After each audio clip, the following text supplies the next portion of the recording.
بسم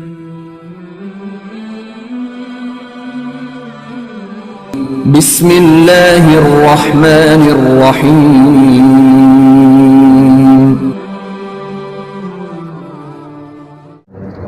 نحمده ونستعينه ونستغفره ونعوذ بالله من شرور أنفسنا ومن سيئات أعمالنا من يهده الله فلا مضل له ومن يضلل فلا هادي له أشهد أن لا إله إلا الله وحده لا شريك له وأشهد أن محمدا عبده ورسوله اللهم صل على محمد وعلى آل محمد كما صليت على إبراهيم وعلى آل إبراهيم إنك حميد مجيد اللهم بارك على محمد وعلى آل محمد كما باركت على إبراهيم وعلى آل إبراهيم إنك حميد مجيد أما بعد فأعوذ بالله من الشيطان الرجيم بسم الله الرحمن الرحيم يا أيها الناس اتقوا ربكم الذي خلقكم من نفس واحدة وخلق منها زوجها وبث منهما رجالا كثيرا ونساء واتقوا الله الذي تساءلون به والأرحام إن الله كان عليكم رقيبا يا أيها الذين آمنوا اتقوا الله وقولوا قولا سديدا يصلح لكم أعمالكم ويغفر لكم ذنوبكم ومن يطع الله ورسوله فقد فاز فوزا عظيما يا أيها الذين آمنوا اتقوا الله حق تقاته ولا تموتن إلا وأنتم مسلمون أما بعد فإن خير الحديث كتاب الله وخير الهدي هدي محمد صلى الله عليه وسلم وشر الأمور محدثاتها وكل محدثة بدعة وكل بدعة ضلالة وكل ضلالة في النار أعوذ بالله السميع العليم من الشيطان الرجيم بسم الله الرحمن الرحيم هو الذي جعل لكم الأزواج لتسكنوا إليها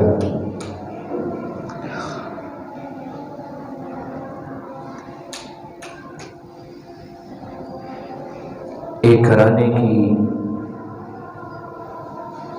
خوبصورتی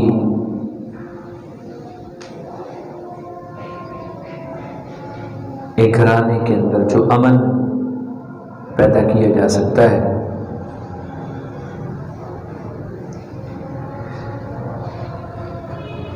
وہ کیسے کیا جا سکتا ہے اور معاشرے کے اندر بڑھتے ہوئے گھریلو جھگڑے اور طلاق کے معاملات ان سب کی وجوہات کیا ہیں، اس حوالے سے ہم گفتگو ہماری جاری و ساری۔ ان میں سب سے بنیادی اور مین جو وجہ ہے کہ خاندانوں کا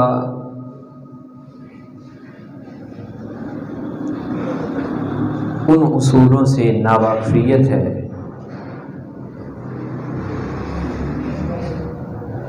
جو اسلام نے ایک معاشرے کو پرامن بنانے کے لیے، ایک گھرانے کو پرامن بنانے کے لیے قیمتی رہنمائی فرمائی ہے۔ اس حوالے سے خاوند کی ذمہ داریاں کیا ہیں اس پہ ہم گفتگو کر چکے ہیں۔ ہمارے خطبے کا آج کا حصہ جس طرح خاوند کی کچھ ذمہ داریاں ہیں کہ وہ معاشرے کے اندر اپنا کردار ادا کرے، اسی طرح عورت کی بھی کچھ ذمہ داری ہیں کہ وہ اپنے گھر کو پرسکون بنانے کے لیے اپنی ذمہ داریوں کو ادا کرے۔ اس حوالے سے اسلام کیا رہنمائی کرتا ہے؟ عورت اپنے گھر کے اندر امن کو کیسے قائم کر سکتی ہے؟ لڑائی جھگڑوں سے کیسے بچا جا سکتا ہے؟ اس کے لیے سب سے بنیادی جو نقطہ جس کی طرف اسلام نے توجہ دلائی کہ گھروں کے اندر محبت بڑھے، پیار بڑھے، الفتیں عام ہوں، امن کا گہوارہ ہو، لڑائی جھگڑوں سے ہمارا معاشرہ پاک ہو جائے،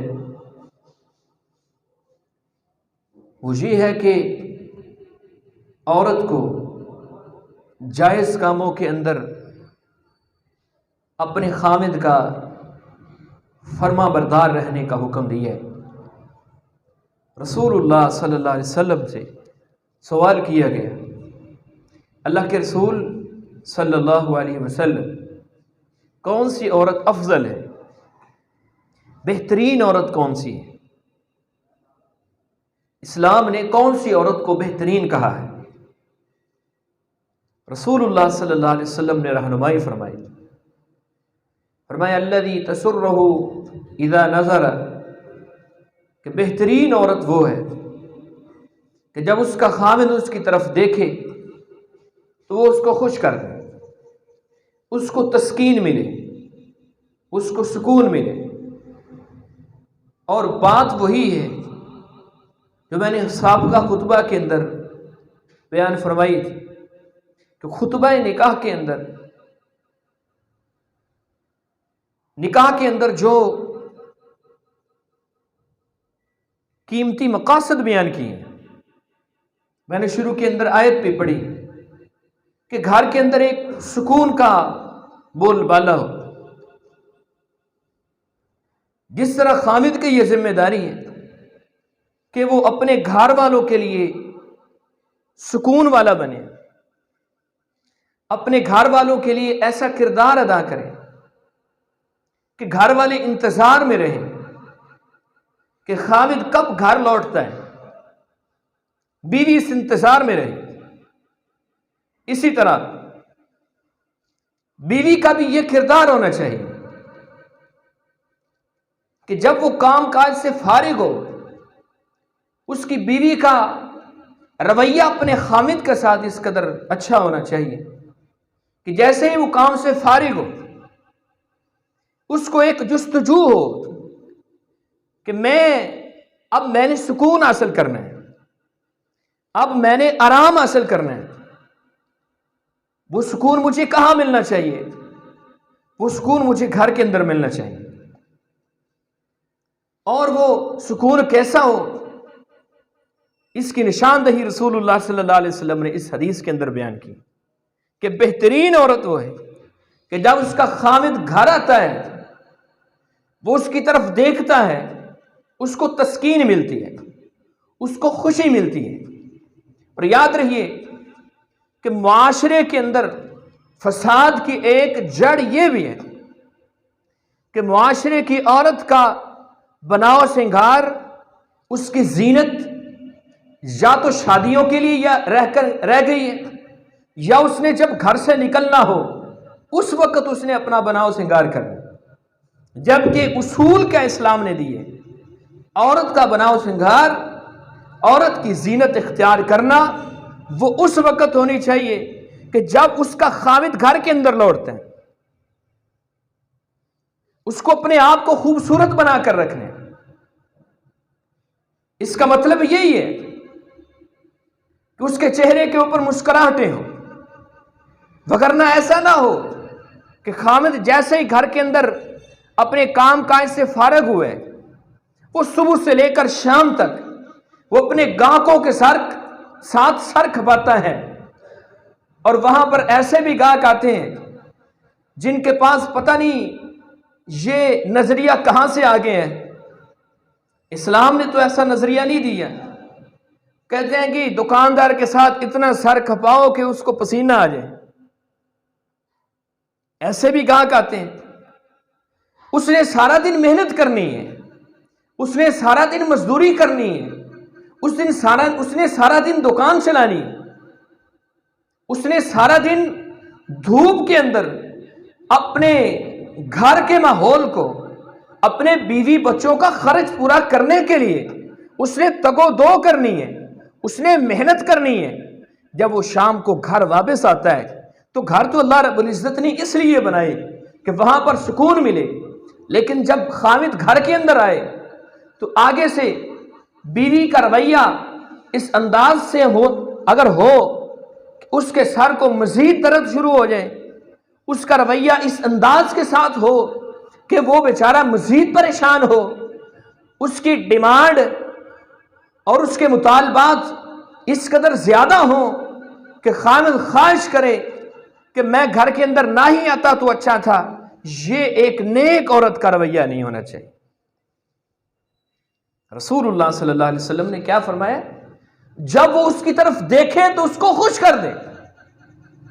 اور دوسری بات آپ صلی اللہ علیہ وسلم نے فرمایا وَتُطِيعُهُ إِذَا أَمَرَ، جب وہ اس کو کسی کام کا حکم دے، جب وہ اس کو کوئی بات کہے پھر وہ اس کے اطاعت کرے، اس کی فرما برداری کرے، جائز کاموں کے اندر، ناجائز کاموں کے اندر نہیں، جائز معاملات کے اندر وہ اپنے خاوند کی اطاعت گزار اور فرما بردار بن کر رہے۔ اور تیسری بات رسول اللہ صلی اللہ علیہ وسلم نے فرمایا کہ وہ جب وہ گھر کے اندر نہیں ہے، جب وہ گھر کے اندر نہیں ہے تو پھر وہ ایسے معاملات سے گریز کرے جس کو اس کا خاوند ناپسند کرتا ہے۔ یہ ایک بہترین عورت کی نشانیاں رسول اللہ صلی اللہ علیہ وسلم نے بیان کی۔ اسی طرح نبی علیہ السلام نے ایک حدیث کے اندر 4 صفات کا ذکر کیے کہ جس عورت کے اندر یہ 4 خوبیاں پیدا ہو جائیں، وہ 4 خوبیاں کون سی ہیں؟ اذا صلت المرأة خمسها وصامت شهرها واحسنت فرجها واطاعت زوجها، فرمایا رسول اللہ صلی اللہ علیہ وسلم نے پہلا کام 5 نمازیں ادا کرنے والی، دوسرا کام وصامت شهرها رمضان المبارک کے روزے رکھنے والی ہو، اور تیسرا کام اپنی شرمگاہ کی حفاظت کرنے والی ہو، اپنے عصمت کی حفاظت کرنے والی ہو، اور چوتھا کام اپنے خاوند کی اطاعت گزار اور فرما بردار بن کر رہے۔ رسول اللہ صلی اللہ علیہ وسلم فرماتے ہیں اس عورت کی روح نکلی ہے، قیامت والے دن اس نے اللہ کے دربار میں کھڑا ہونا ہے، اس کے بارے میں یہ حکم ہوگا کہ اے وہ عورت جس نے یہ 4 کام کیے، اللہ کی رضا کی خاطر نمازیں ادا کی ہیں، روزے رکھے ہیں، اپنی عصمت کی حفاظت کی ہے، اپنے خاوند کی فرما بردار بن کر رہی ہے، نبی علیہ السلام نے فرمایا قیامت والے دن اللہ اس عورت کے لیے جنت کے 8 دروازے کھول دے گا اور اس کو حکم دے گا کہ تو جس دروازے سے چاہے جنت کے اندر داخل ہو۔ یہ 4 خوبیاں جس عورت کے اندر آ جائیں اس کے لیے جنت کے 8 دروازوں کی خوشخبری۔ یہ وہ نقطہ ہے جو معاشرے کو امن والا بنانے کے لیے عورت کے اندر جو بنیادی ذمہ داری ہے کہ وہ جائز کاموں کے اندر اپنے خاوند کی اطاعت گزار فرما بردار بن کے رہے۔ بلکہ رسول اللہ صلی اللہ علیہ وسلم کیا فرماتے ہیں؟ آپ صلی اللہ علیہ وسلم نے فرمایا اس عورت کی نماز 2 ہستیاں ایسی ہیں، 2 بندے ایسے ہیں جن کی نمازیں ان کے سر سے اوپر نہیں جاتی، ان کی نماز اللہ رب العزت قبول ہی نہیں کرتے۔ وہ 2 بندے کون سے؟ فرمایا وہ غلام جو اپنے آقا سے بھاگا ہوا ہے، جب تک وہ واپس نہیں آ جاتا اپنے مالک کی طرف، اللہ اس کی نماز ہی قبول نہیں کرتے۔ اور دوسری وہ عورت جس کا خاوند اس سے ناراض ہو گیا، کسی جائز کام کی اس نے اس کو کہا ہے، اس کو آرڈر دیا ہے، اس نے اس کی فرما برداری نہیں کی، وہ ناراض ہو گیا۔ نبی علیہ السلام فرماتے ہیں اس عورت کی نماز اللہ رب العزت قبول نہیں کرتے۔ کب تک؟ حتی ترجع، جب تک یہ عورت واپس اس کام سے رجوع نہیں کر لیتی، اپنے اس جرم سے رجوع نہیں کر لیتی۔ رجوع نہیں کر لیتے. اس لیے خامد کی اطاعت و فرما برداری کس حد تک لازم ہے, کس حد تک. رسول اللہ صلی اللہ علیہ وسلم سے پوچھا گیا, اللہ کے رسول, ای الناس اعظم حقا علی الرجل, آدمی کے اوپر سب سے زیادہ حق کس کا ہے کہ وہ اس کی فرما برداری کرے. اس کو کس کی فرما برداری کرنی چاہیے, اس کو کس کا اطاعت گزار بن کر رہنا چاہیے. نبی علیہ السلام نے فرمایا اس کی والدہ محترمہ, اس کی ماں ہے جس نے اس کو پالا پوسا ہے, پال کر جوان کیا ہے. وہ اس بات کا حق رکھتی ہے کہ وہ بندہ اس بات کہ وہ اپنی ماں کا فرما بردار بن کر رہے. پھر نبی علیہ الصلوۃ والسلام نے سے سوال کیا گیا, اللہ کے رسول, عورت کے لیے سب سے زیادہ اطاعت کا حقدار کون ہے؟ نبی علیہ الصلوۃ والسلام نے فرمایا زوجہا, وہ اس کا خامد ہے.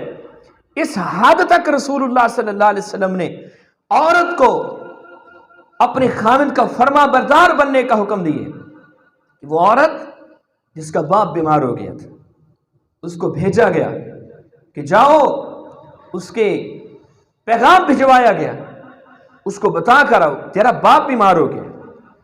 اس کا خامد گھر میں نہیں تھا, گھر سے چلا گیا, اور گھر سے جاتے ہوئے یہ حکم لگا کر گیا, اپنی بیوی کو یہ کہہ کر گیا ہے کہ جب تک میں نہ آؤں میری اجازت کے بغیر گھر سے نہیں نکل.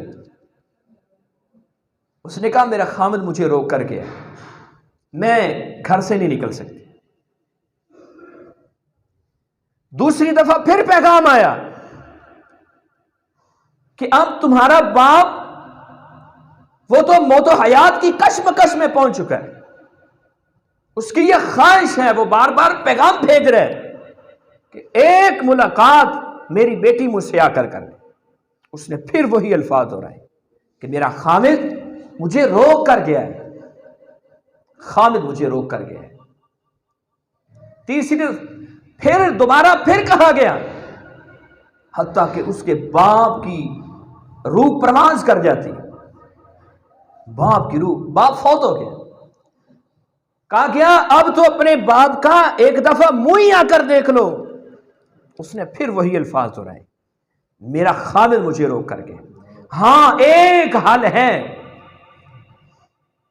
ایک بندہ جائے محمد الرسول اللہ صلی اللہ علیہ وسلم کے پاس, ان سے جا کر اجازت لے, اگر وہ اجازت دے دیں تو پھر میں آ جاؤں گی. اب آپ ذرا توجہ فرمائیے, اللہ کے رسول علیہ السلام نے کون سے الفاظ فرمائے. اللہ کے رسول علیہ السلام سے پوچھا گیا, اللہ کے رسول وہ عورت, اس کا خامد اسے روک کر گیا ہے, اس کا باپ فوت ہو گیا ہے, کیا وہ اپنے باپ کا چہرہ دیکھنے کے لیے گھر سے نکل سکتی ہے؟ نبی علیہ السلام نے فرمایا جس کا خامد اس کو روک کر گیا ہے, میں محمد بھی اس کو اجازت نہیں دیتا کہ وہ اپنے گھر سے نکلے. اس حد تک اطاعت یہ کیسے گوارا ہو سکتا ہے کہ خامد کام پر گیا ہے اور پیچھے سے پتہ ہی نہیں کہ بیوی ہمسایوں کے گھر, بیوی اپنے میکے, خامد گھر پہ آیا اور تالے لگے ہوئے. میں اس خاندان کو جانتا ہوں, ذاتی طور پر بیوی کا یہی رویہ تھا.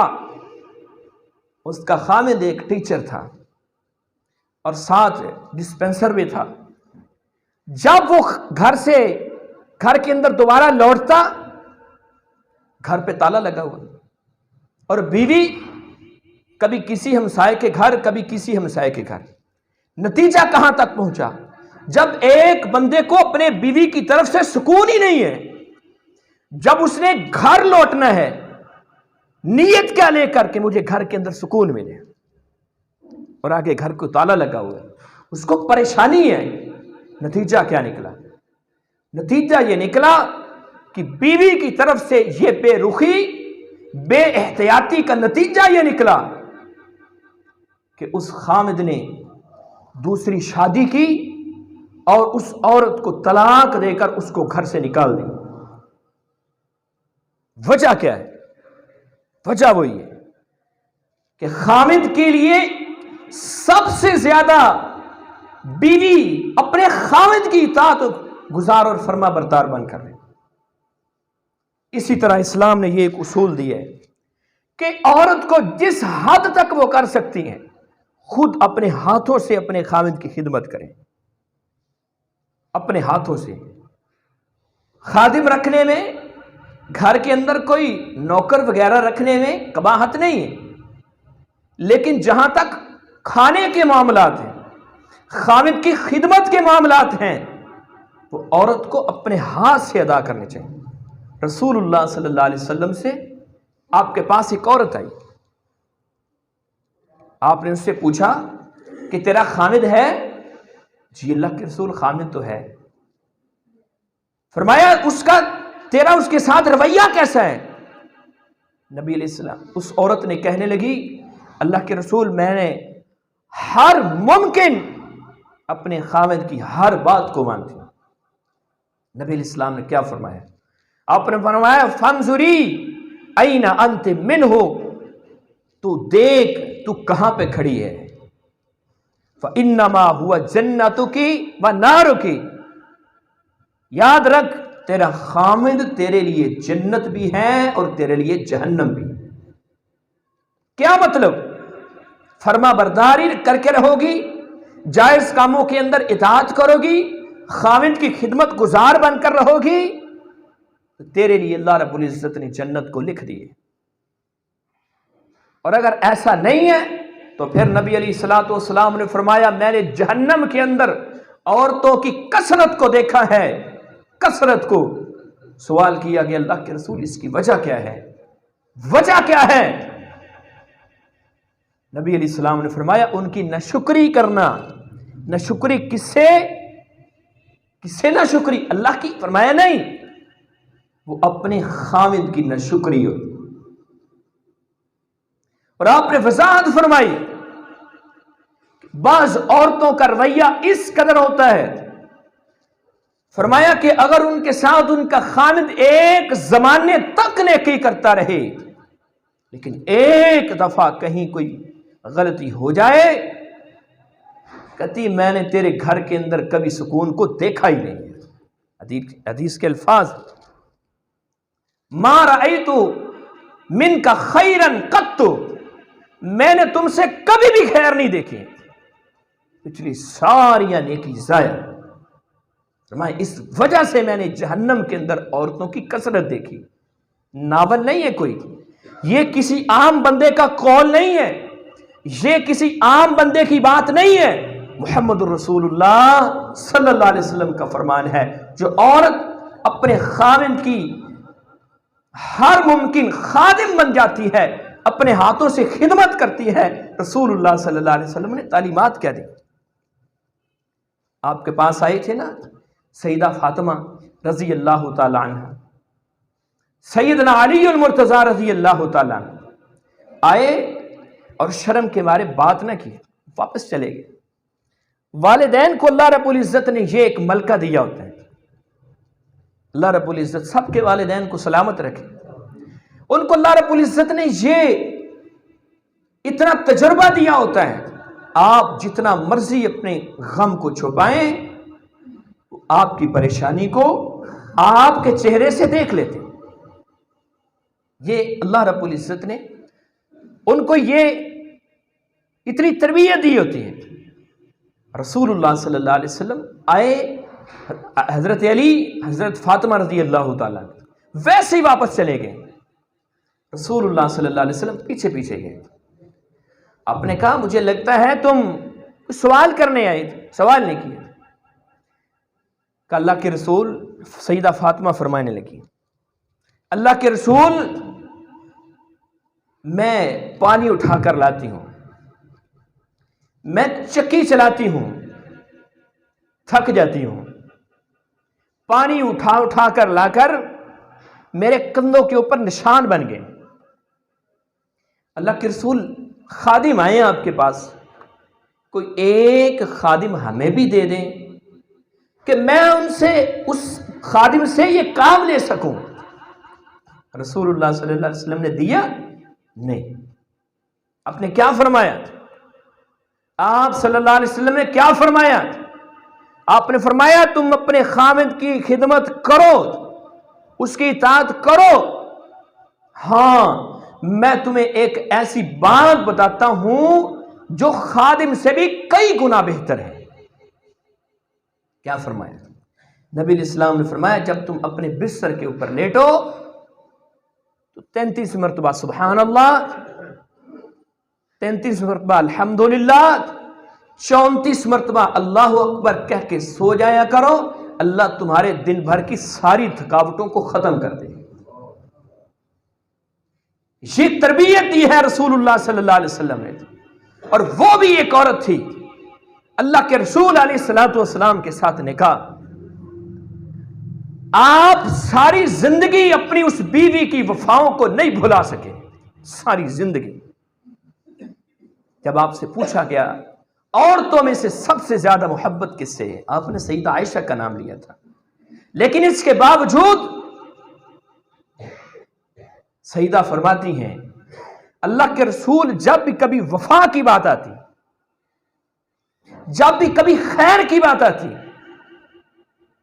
آپ اپنی زوجہ محترمہ سیدہ خدیجہ رضی اللہ تعالیٰ عنہ کا ضرور خیال کرتے. کہتی میں نے ایک دن سوال کر لیا، اللہ کے رسول ایک بوڑھی عورت آپ کی زندگی میں آئی ہے، چند برس وہ رہی ہے پھر وہ چلی گئی ہے، آپ اس کو بھلاتے ہی نہیں ہیں. ماں فرماتی ہیں اللہ کے رسول علیہ السلام کی آنکھوں میں آنسو آ گئے. آپ نے فرمایا عائشہ تو کیسی بات کرتی ہے، خدیجہ کی مثل کوئی عورت نہیں. بے شک محبتیں عائشہ کے ساتھ ہیں رضی اللہ تعالیٰ عنہ، لیکن فرمایا خدیجہ کی مثل کوئی نہیں ہے. کیوں؟ اس نے اس وقت اپنا سارا مال میرے قدموں میں ڈھیر کر دیا تھا جب دنیا نے مجھ سے میرا اپنا مال بھی چھین لیا تھا. اس نے اس وقت میرے ساتھ وفائیں کی ہیں جب ساری دنیا میرے راستے میں روڑے اٹکا رہی تھی، میرے ساتھ جفائیں کر رہی تھی. اس وقت اس نے وفا کی انتہا کر دی تھی کہ مکے کی سب سے مالدار خاتون. اور اب حالت کیا ہے؟ شیب ابی طالب کے اندر چمڑے کو چوس چوس کر گزارا کرنا پڑا ہے، کھجور کی گٹھلیاں چوس چوس کر گزارا کرنا پڑا ہے. لیکن با وفا بیوی ہے، وفادار بیوی ہے. رسول اللہ صلی اللہ علیہ وسلم کے ساتھ کس قدر محبت کرنے والی. وہی نازل ہوئی، پہلی وہی. رسول اللہ صلی اللہ علیہ وسلم اپنے گھر کے اندر تشریف لائے. سوال کیا آپ کیوں اتنے پریشان ہیں؟ نبی علیہ السلام نے فرمایا مجھے اپنی جان کا خطرہ ہے، جان کا خطرہ، میرے اوپر چادر اڑا دو. انہوں نے کیا کہا؟ کلا واللہ لا یخزیک اللہ ابدا، ہرگز نہیں، اللہ کبھی بھی آپ کو بے یار و مددگار نہیں چھوڑے گا. کیوں؟ آپ کے اندر تو یہ صفات ہیں، انک لتصل الرحم، آپ تو صلہ رحمیہ کرنے والے ہیں. آپ تو جن کے پاس بوجھ اٹھانے والا کوئی نہیں، آپ تو ان کے بوجھ کو اٹھانے والے ہیں. صفات کی نمائیں. خدمت کا یہ انداز تھا. رسول اللہ صلی اللہ علیہ وسلم غار حرا کے اندر ہے اور پیچھے سے بیوی، فرما بردار بیوی، کھانا بنا کر اپنے خاوند کے لیے لے کر جا رہی. پھر اللہ رب العزت نے بھی محبتوں کی انتہا کر دی. نبی علیہ السلام نے فرمایا ایک دفعہ اس طرح ہوا، خدیجہ آ رہی تھیں، اللہ رب العزت نے جبرائیل کو بھیج دیا. فرمایا پیغمبر ان ہذہ خدیجہ، یہ جو عورت آ رہی ہے نا آپ کی بیوی خدیجہ، قد اتت کا معہا اناء فیہ ادام، اس کے پاس برتن ہیں، ان برتنوں کے اندر کھانا ہے، کھانا ہے۔ اللہ نے کتنا مقام عطا کیا۔ فَإِذَا هِيَ أَتَتْكَ، اللہ کے رسول جب یہ آپ کے پاس آئیں، سیدہ خدیجہ کو میں جبرائیل کا بھی سلام کہیے گا اور رب رحمان کا بھی سلام کہیے گا۔ اتنا بڑا شرف، اتنا بڑا مقام کیوں ملا؟ انہوں نے وفاؤں کی انتہا کر دی، وفاؤں کی انتہا کر دی، اس حد تک وفائیں کہ جب آپ کی بھی یہ بیوی دنیا سے رخصت ہوئی تھی، آپ نے اس سال کا نام ہی عام الحزن رکھ دیا تھا، غم کا سال۔ قیامت تک اس سال کو عام الحزن کے نام سے یاد کیا جاتا رہے۔ کیوں حزن عام الحزن رکھا؟ آپ کی زوجہ محترمہ، محبتیں کرنے والی، وفائیں کرنے والی، وہ دنیا سے رخصت ہے۔ بات لمبی ہو رہی ہے۔ اور دوسرا انعام کیا دیا اللہ رب العزت نے؟ جبرائیل علیہ السلام فرماتے ہیں پہلا سلام کہنا ہے، اور دوسرا آپ اپنی بیوی کو خوشخبری سنا دیجیے، اللہ نے سیدہ خدیجہ رضی اللہ تعالی عنہا کے لیے جنت کے اندر ایک محل تعمیر کر دیے۔ با وفا، وفادار بیوی۔ اور سیدنا ایوب علیہ السلام، ان کی بھی ایک بیوی تھی، اللہ کی طرف سے آزمائشیں آئیں، سارے چھوڑ کر چلے گئے، لیکن وہ بھی ایک بیوی تھی اپنے خاوند کو جو چلنے کے قابل نہیں، اٹھا اٹھا کر بستی بستی، نگر نگر چلتی جا رہی ہیں، لوگ بستی کے اندر داخل نہیں ہونے دیتے کہ اس کے اوپر ایک ایسی بیماری آ چکی ہے، کہیں وہ بیماری ہمارے گاؤں کے اندر، ہمارے معاشرے کے اندر پھیل نہ دے۔ لیکن وہ عورت اپنے خاوند کو اٹھا اٹھا کر پھر رہی ہے۔ تو یہ ذمہ داریاں ہیں ایک عورت کی کہ وہ اپنے خاوند کی اطاعت گزار بن کر، وفادار بن کر رہے، حالات جیسے بھی ہوں۔ مال یہ آنے جانے والی چیز ہے، آنے جانے والی چیز ہے۔ یہ نہیں ہے کہ مال ہے تو فرما برداری بھی، اطاعت بھی، خاوند کی جیب بھری ہوئی ہے تو سب کچھ، اور جیب خالی ہے تو پھر شکوے نہیں۔ ایک نیک اور با کردار عورت کا یہ رویہ نہیں ہونا چاہیے۔ اللہ رب العزت ہمارے معاشرے کی عورتوں کو با کردار بنا دے، دین اسلام کے اوپر چلنے والا بنا دے۔ آئندہ خطبہ کے اندر ہم انشاءاللہ گفتگو کریں گے کہ میاں بیوی کی مشترکہ ذمہ داریاں کیا ہیں، کن کو اختیار کر کے وہ اپنے معاشرے کو سکون والا بنا سکتے ہیں۔ وآخر دعوانا الحمدللہ رب العالمین۔